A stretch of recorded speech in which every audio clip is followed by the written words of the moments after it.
Gbajumo Oniwosi-wosi gbọ̀nà àràdé o.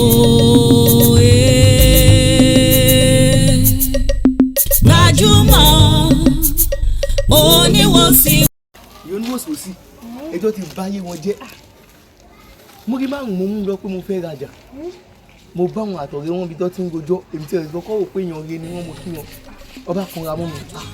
Ṣé onírú ẹ̀ tí kí ló wá rà? Mo dẹ̀ sọ fún un pé mo fẹ́ ra salad slice kọ́tẹ́ ẹ̀ tó kọ́tẹ́ ẹ̀ tó gbé yìnbó.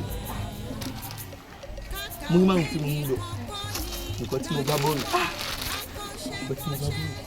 Ṣé o rí àjọ jẹ́ ni? Àbò jẹ́. Má jẹ́.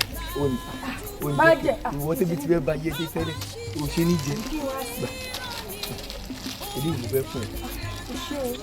Tó bá jẹ́ bẹ́ẹ̀, pàdé dídó mi lóṣù ẹgbẹ́ ṣe ìwà sí lọ́dọ̀ wọn.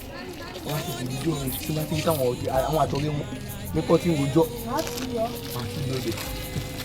Èmi jẹ́ sọ́dọ̀ sí mi.